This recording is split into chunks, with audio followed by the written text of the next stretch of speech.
exciting because we have a special guest, Ruby, who, I mean, she's here in presence because she's coming from London.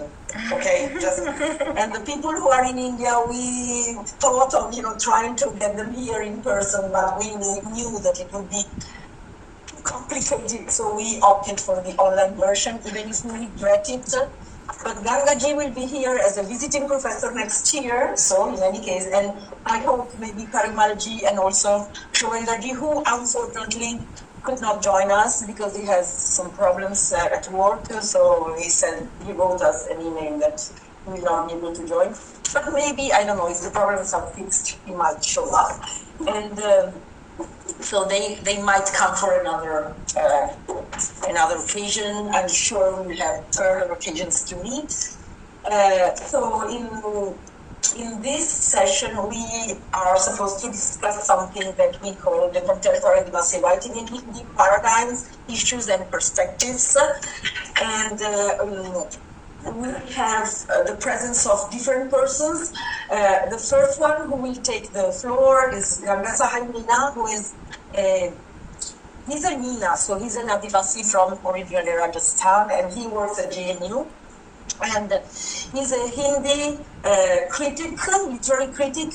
He works on translation, and he's also a writer. He writes in Hindi. So he organized many activities connected to Adivasi writing at JNU and also in Delhi. So he can talk about his engagement with the recognition and spreading of Adivasi literature, and also we talked about paradigms. So the creation of something that is defined as Adivasi literature in the Hindi field, and also on the Indian stage, of course. Then we have Ruby Hembroom, who is an Adivasi, but she's based in Kolkata. You are originally Santali, I think. Yes. She's here, so I'm very cautious. And she's the founder of a very important enterprise, Adivani, that is I think the only publishing house that deals completely with the Adivasi writing. I don't know if there are new ones, but I will add, to my knowledge, this is the only one. And it was started in 2012. So now it's, almost 10 years of activities, and I'm really eager to hear her point of view on, literature from the point of view of somebody who is publishing, just, spreading it. And then we have Parimal Hasna, who is a very young writer, and he works in Bankura district. He lives in Bankura district of West Bengal. He writes both in Santali and Bengali, but he got a very important prize, the Sahitya Akademi Prize, for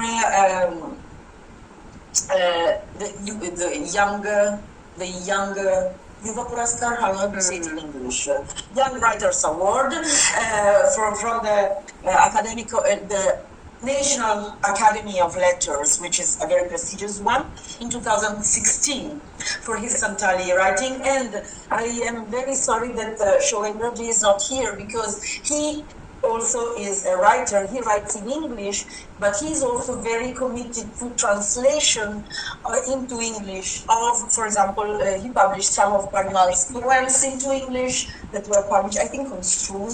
Yes. Yeah, Stroll. And in very important newspapers.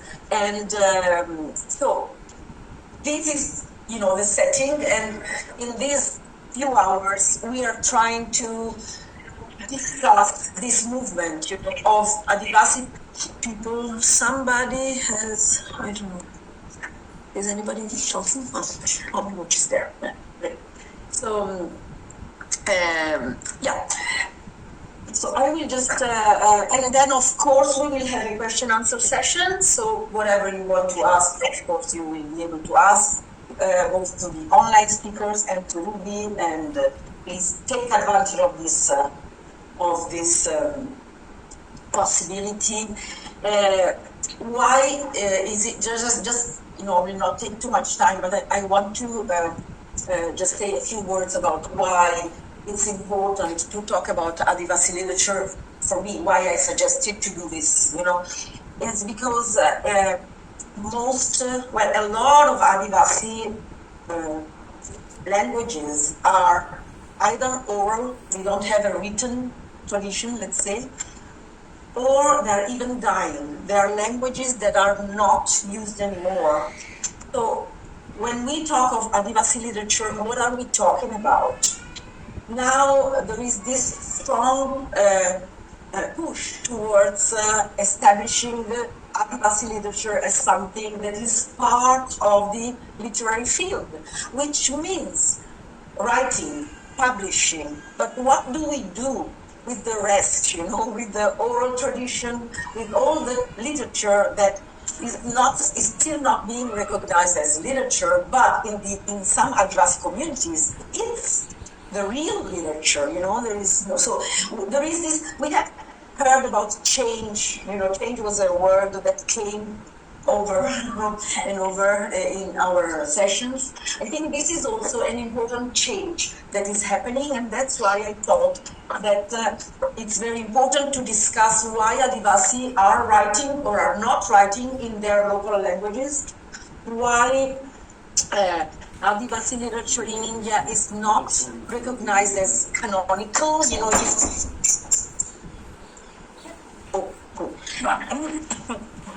and what are the issues of power related to using different languages and publishing and getting known, being recognized, both at a national and at an international level. So these are the major points that prompted me to suggest this. And okay, we are starting now. So I would ask Gangaji.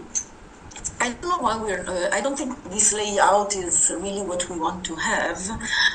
Shall we? Make sense of the other layout. No. Exactly how to. Okay, Gangaji, I would like you to start this conversation. You have been very active. As both as a participant and as a witness, because your position as a critic is also something that is putting you in a meta position. So you have observed the rise of Adivasi literature in the past decade, especially. There were many important meetings and events that marked the formation of this idea of an Adivasi literature.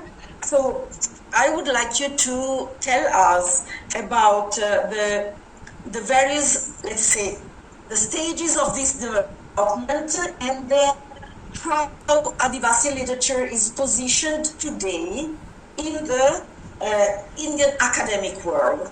Because we are in a university and we know how important it is to be recognized at the university level. This gives prestige, this gives a lot of recognition. So let's start with this. Oh yes, I start recording. I don't know how to do it. Però non so come fare. Can you help me? È sparito. Forse neanche dove c'è quella. Is ready? È stata sospesa. Forse può essere che abbia messo un blocco alle registrazioni. Peccato, perché ci serviva, lo voleva anche Gangaji. No, adesso ci proveremo. No, lei. Just a minute, I'm trying to start the recording. Come fai? Io non so come fare. Non so, perché loro non mi erano avanti per la registrazione. Se la misura lezione per il punto. Nel senso.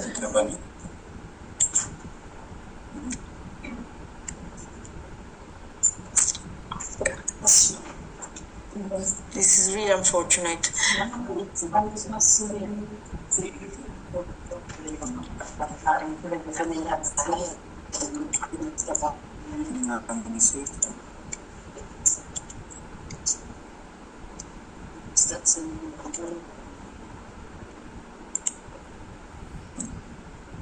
Okay, I think the recording will not be possible.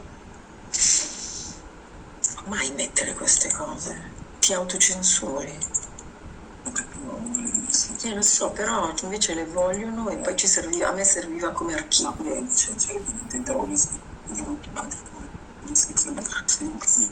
Ok. Ma forse riesco a registrare con il telefono, non avere la 20 minutes. Aspetta. Prova a farlo di qua, tanto sono amministratore. Okay, Gangaji, so if you want to reply, we're trying to start the recording as well. Please. Johar, am I audible? Yes. I am grateful to Dr. Alessandra and University of Turin for inviting me to this summer school. I basically work in Hindi, as told by Alessandra ji, but will try to speak in English to save translation time here.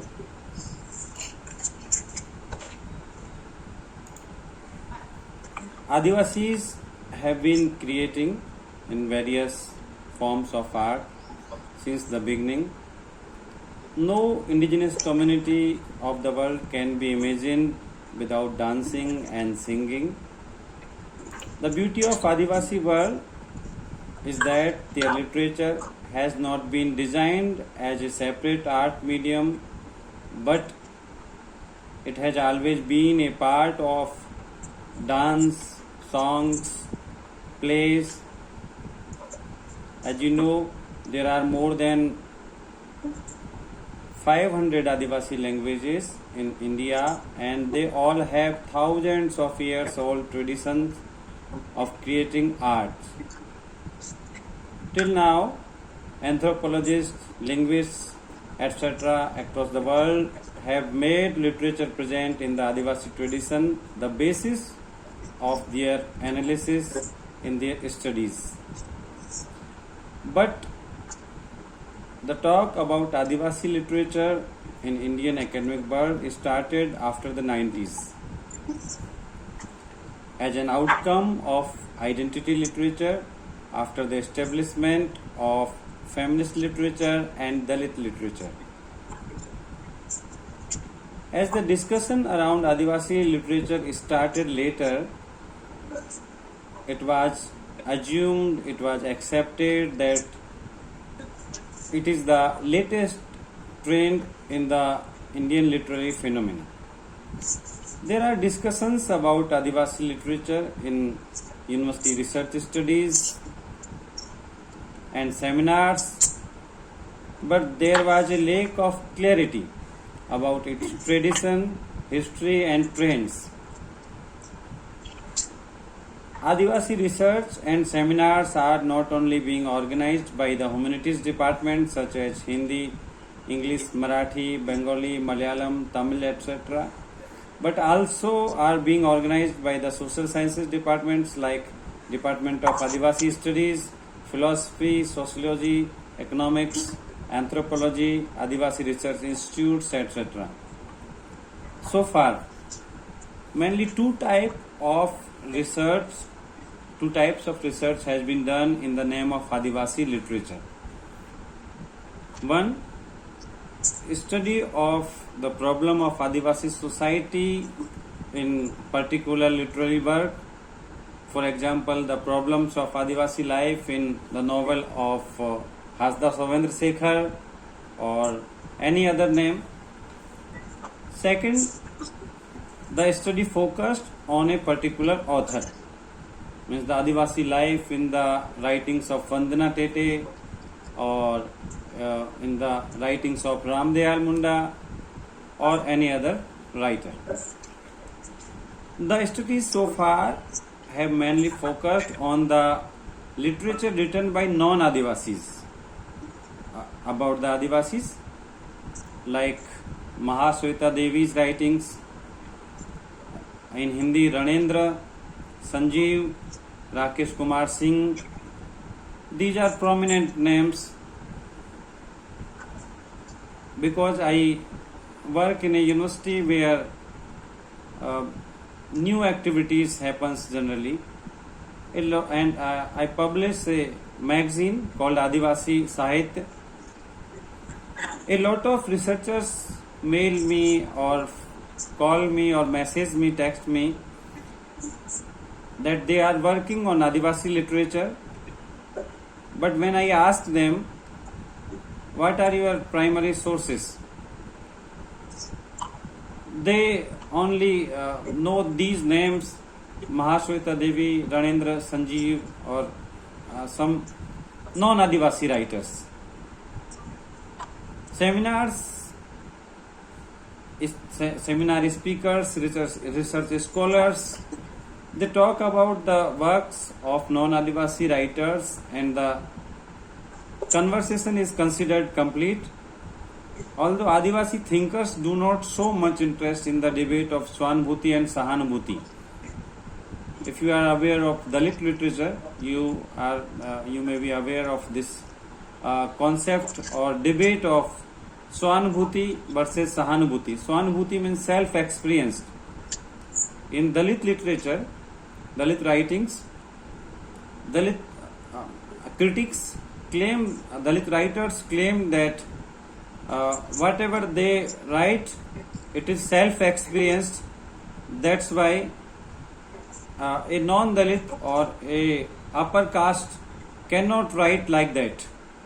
Whatever upper caste people write, that is sympathetical writing, Sahanubhuti.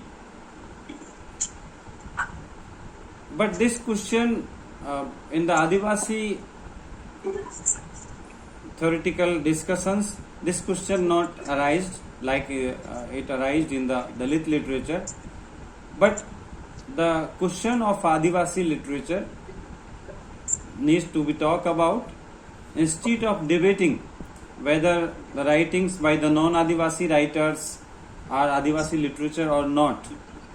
I would like to say that it will not even constitute 10% of the Adivasi literature. If you include all those writings by the non-Adivasis, it is less than 10% of the Adivasi literature. Very little work has been done on the remaining 90%. In this context, two seminars are very important, as mentioned earlier by Alessandra ji. Both of the seminar held in the beginning of last decade. One was in Jawaharlal Nehru University, Delhi in 2013 and another one was in 2014 in Ranchi. The seminar in 2013 at Jawaharlal Nehru University, New Delhi, Adivasi author Vandana Tete articulated the question of the concept of Adivasi literature. She emphasized that the writings on Adivasi life from the mainstream thinking, language and perspective can be called research on Adivasis, not the Adivasi literature. Only an Adivasi can describe his or her pain correctly. Their problems are not primarily economic, as most of the non-Adivasi authors has portrayed. She suggests in her book Adivasi Sahitya Parampara or Prayojan, the biggest condition or most important condition of something to be termed as Adivasi literature is the presence of Adivasi philosophy in it. What is Adivasi philosophy? In the 2014 seminar which held in Ranchi, it was thoroughly discussed and they declared a Ranchi Ghoshna Patra and said that Adivasi philosophy constitutes all the values which, despite all the diversity, are found in the most of the Adivasi groups of the world.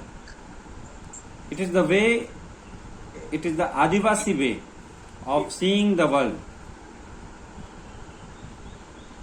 We tried to present some points of Adivasi philosophy through the Ranchi Manifesto of Adivasi literature. Adivasi philosophy and Adivasi literature are interdependent and help to define each other. It means if you go in the Adivasi philosophy, you will find Adivasi literature there. If you go to Adivasi literature, the points or the features of Adivasi philosophy will be there. Established models of reading and evaluating literature are insufficient for understanding Adivasi literature. That's why I would like to suggest you, I would like to request you, if you want to study Adivasi literature, you have to leave those parameters. Till now we are judging by those parameters what is literature, what is not literature, what is good literature and which is not good.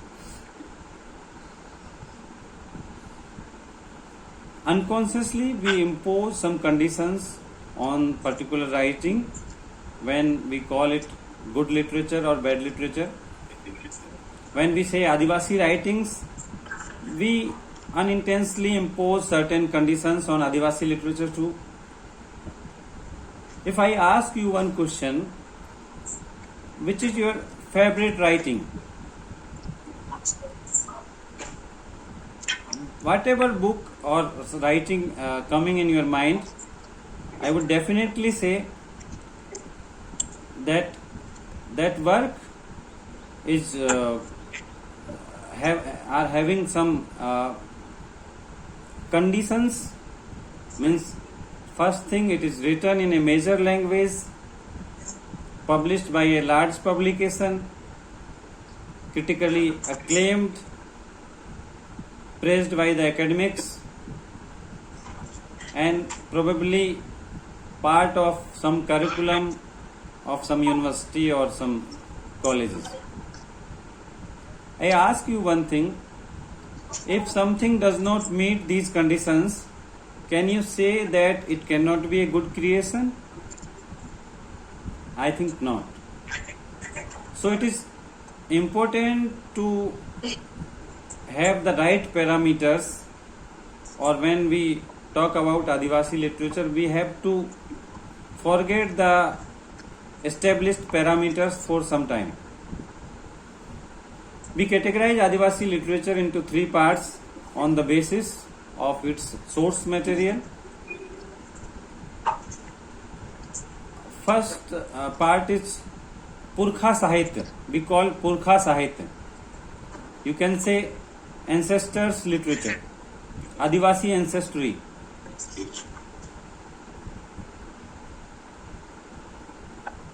Second part is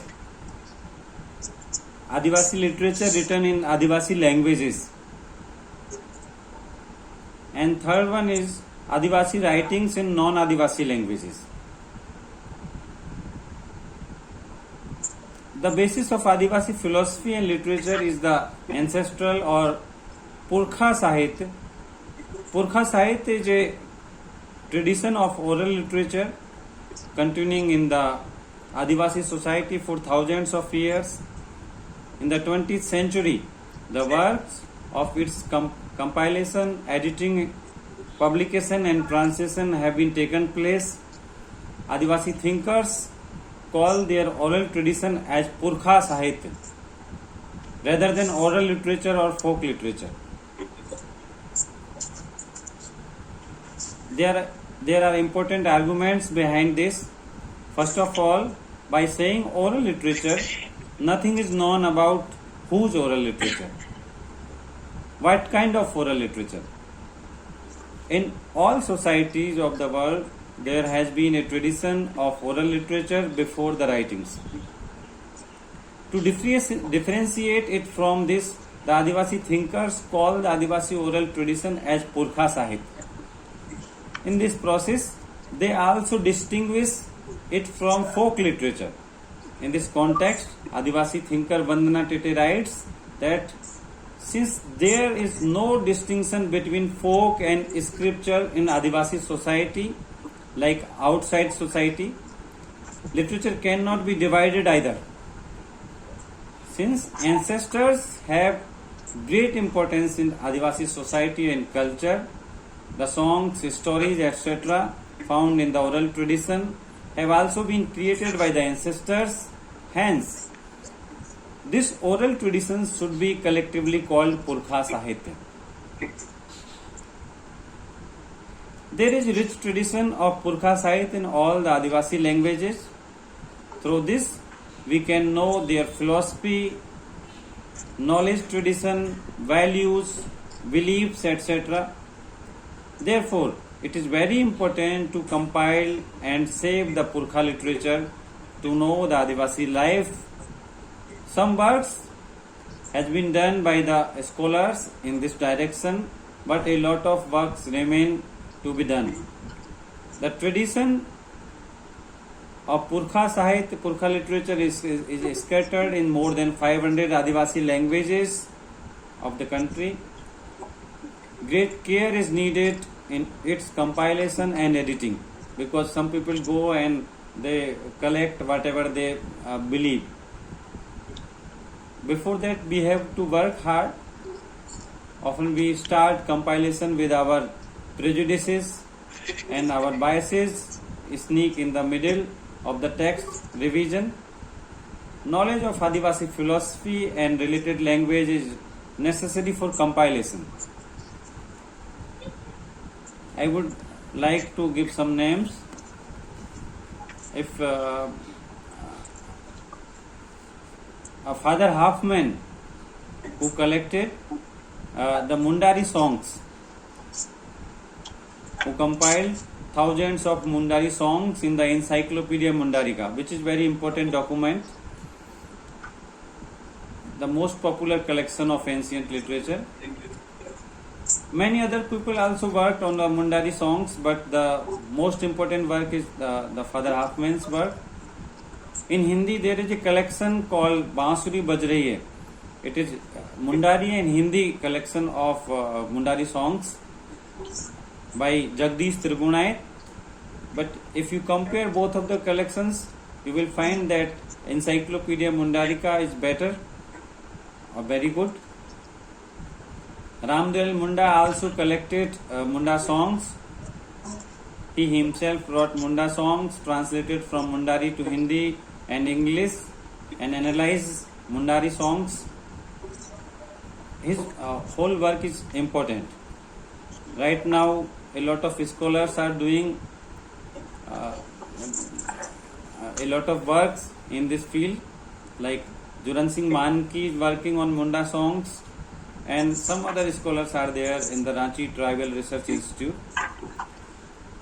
Like that, if we talk about Andamanese languages, then we find Anvita Abhi's work. Her work is focused on the languages issue, but their literature part is also there. In the Bhili language, Bhil community's language, Bhili, Bikram Chaudhary, Jitendra Basawa, Baharu Sonbane, a lot of people are working in the compilation of Bhili literature. One important language of Adivasis is Gondi, major language. Motiravan Kangali's work is very important in the field of Gondi literature. Soner Singh Taram, Usha Kiran Atram, these all have a great contribution in collection and compilation of Gondi literature.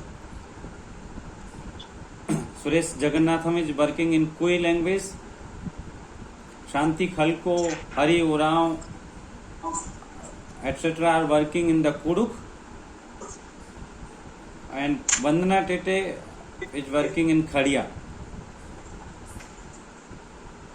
a lot of people are working, but we need more and more people in the field of this preservation and compilation of Adivasi literature, Purkha literature. Whatever literature available of the oral tradition, it has some characteristic in common, like it has a sense of gratitude towards ancestors, it has deep sensitivity towards nature and love, it has alertness to the attacks of outside society, it has a sense of saving the Adivasi traditions and culture.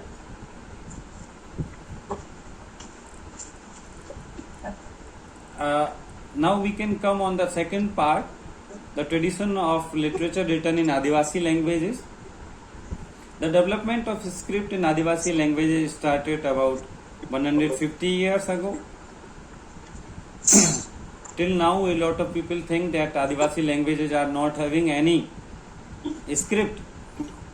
And especially in Hindi academia, people think that if a language is not having a script, it is a dialect. I repeatedly tell them that a script is not necessary for a language. So far, scripts of more than a dozen Adivasi languages have been prepared and developed. Many Adivasi languages have adopted the script of a major language in the neighborhood. The tradition of writing and printing in Adivasi languages is also more than 100-year old. This tradition needs to be further investigated.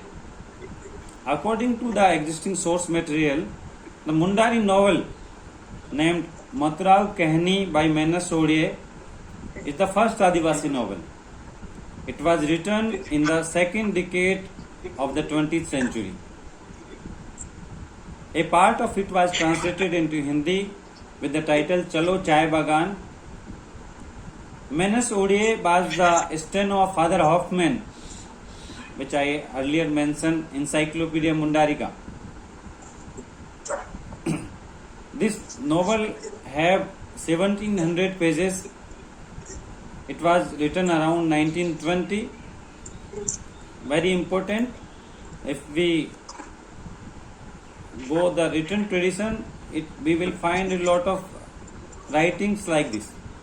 The importance of literature written in Adivasi languages is that even though the genre are taken from outside societies and languages, but since the writer is writing in her or his mother tongue, the ideas and philosophy expressed remain original. There is a long tradition of gallantry in the languages of Northeast India, such as Khasi, Garo, etc. Gradually, translations have started in other languages like Hindi, etc. The opinion formed about Adivasi literature on the basis of material obtained only in the non-Adivasi languages will be incomplete and misleading. Even now, hundreds of books are being published every year in the Adivasi languages like Gondi, Kuduk, Mundari, Santhali, Bili, etc. in central India. I have my personal experience. I participated in the Akhada conferences several times. More than a dozen books are always released in that the conferences of Akhada in Ranchi. They all books are written in Adivasi languages. Those books should be considered while we are talking about Adivasi literature. The third part of Adivasi literature is Adivasi literature written in non-Adivasi languages. From the point of view of influencing the external society and literary discourse, this is an important tradition of Adivasi literature in contemporary writings. This literature is also important because in it Adivasi writings have been written in non-Adivasi languages and genres like Hindi, like Tamil, like English, like Bangla. These are not not the Adivasi languages. It is mainly an attempt by Adivasi writers to write on the terms of non-Adivasis. Whoever writing in English or Hindi or Malayalam or Gujarati, their parameters are like the bigger language, the neighborhood language, which is established. The challenge of this is to what extent Adivasi writers have preserved their originality, their ideas and their philosophy. It also has a rich tradition. Some people think that, okay, they are copying the Hindi writers or feminist writing or Dalit writing. They think it is only 5 or 10 years, but it also has a rich tradition. Recently, Vandana Tete and Ashwini Kumar Pankaj discovered the first Adivasi Hindi poetess, Sushila Samat's poetry,